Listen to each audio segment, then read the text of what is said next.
यह वह दौर था जब भारतीय साम्राज्य में रियासतों में राजाओं और नवाबों का बहुत बड़ा प्रभाव था। ये लोग ऐश्वर्यपूर्ण जीवन जीते थे। उनके पास विशाल महल, राजसी पोशाकें और विशाल बगीचे होते थे।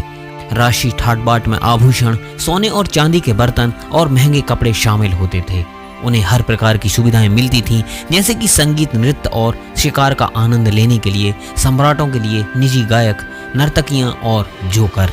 इस जमाने में भारत का रहन सहन समाज के विभिन्न वर्गों, जातियों और क्षेत्रों के आधार पर काफी भिन्न था।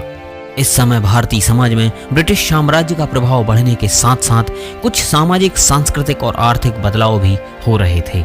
यहाँ पर हम भारतीय समाज के विभिन्न वर्गों और उनकी जीवन शैली के बारे में चर्चा करेंगे, तो बने रहिए वीडियो के एंड तक।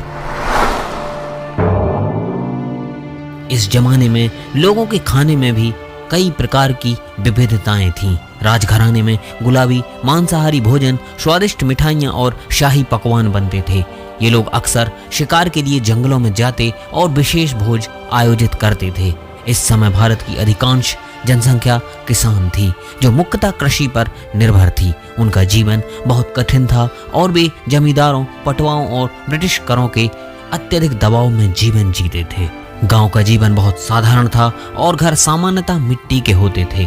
घरों की छतें आमतौर पर घास, बांस और मिट्टी से बनी होती थीं। खाना साधारण होता था, जिसमें चावल, दाल, रोटी और सब्जियां शामिल होती थीं। किसानों का रहन सहन बहुत ही कठोर था, क्योंकि उन्हें अधिकतर जमींदारों या ब्रिटिश सरकार द्वारा निर्धारित करों का भुगतान करना पड़ता था।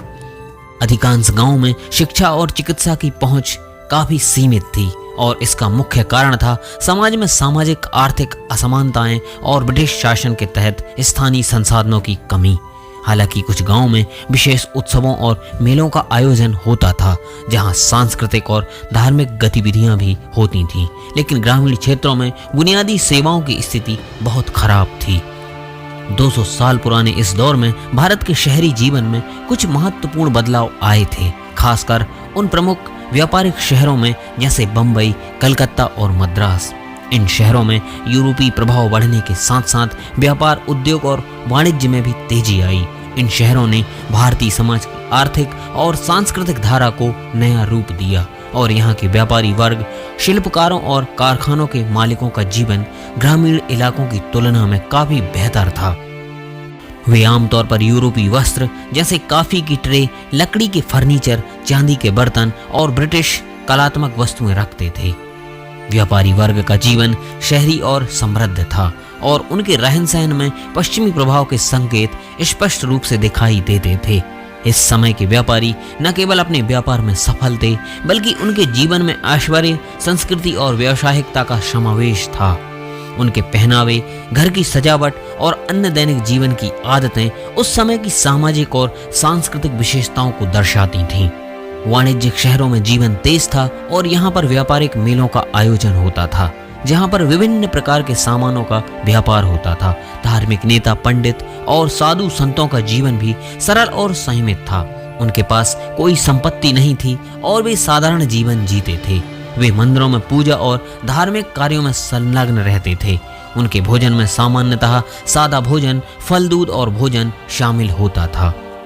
धार्मिक नेताओं का समाज में एक विशेष स्थान था और उनके प्रति सम्मान होता था। धार्मिक आयोजन, भक्ति, संगीत और प्रवचन उनके जीवन का अहम हिस्सा होते थे। महिलाओं का जीवन इस जमाने में सीमित था, खासकर ग्रामीण क्षेत्रों में। पारंपरिक वस्त्र जैसे कि साड़ी और घाघरा पहनने की प्रथा थी। शहरी क्षेत्रों में महिलाएं थोड़ी अधिक स्वतंत्रता का अनुभव करती थीं, लेकिन समाज में प्रचलित पारंपरिक संस्कृतियों और पितृ सत्तात्मक व्यवस्था के कारण महिलाओं का जीवन बहुत ही सीमित था। अधिकांश महिलाओं का मुख्य कार्य घर गृहस्थी और पालन पोषण था। शिक्षा और सार्वजनिक जीवन में महिलाओं की भागीदारी बहुत कम थी। हालांकि कुछ महान विचारक और सुधारक जैसे रानी दुर्गावती, झांसी की रानी लक्ष्मीबाई और सरस्वती देवी जैसी महिलाएं समाज में उभरी। ब्रिटिश अधिकारियों और ईस्ट इंडिया कंपनी के कर्मचारियों का जीवन बहुत ही ऐश्वर्यपूर्ण था। वे शहरी इलाकों में सुसज्जित बंगलों में रहते थे, जो ब्रिटिश वास्तुकला के अनुसार बनाए गए थे। उनका पहनावा आमतौर पर यूरोपीय फैशन में होता था, जिसमें सूट, टाई और हैट शामिल होते थे। वे अच्छे भोजन का आनंद लेते थे जिसमें मांसाहारी व्यंजन और पश्चिमी भोजन होते थे। इन अधिकारियों के घरों में शाही संगीत और नृत्य का आयोजन भी होता था। वे अक्सर भारतीय संस्कृति से प्रभावित होते थे, लेकिन उनका जीवन काफी अलग था क्योंकि वे ब्रिटिश शासन का हिस्सा थे और आम भारतीयों से अलग सामाजिक स्थिति में थे। सन 1800 के दौर में भारत में जीवन शैली बहुत विविध और विभिन्न वर्गों के अनुसार भिन्न थी। एक ओर जहां राजसी ठाट बाट और ऐश्वर्य था, वहीं दूसरी ओर किसानों और आम नागरिकों का जीवन संघर्षों और कठिनाइयों से भरा था।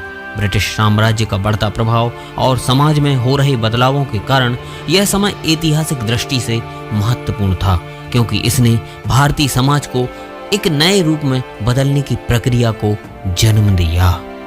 दोस्तों, आज के वीडियो में बस इतना ही। जय हिंद।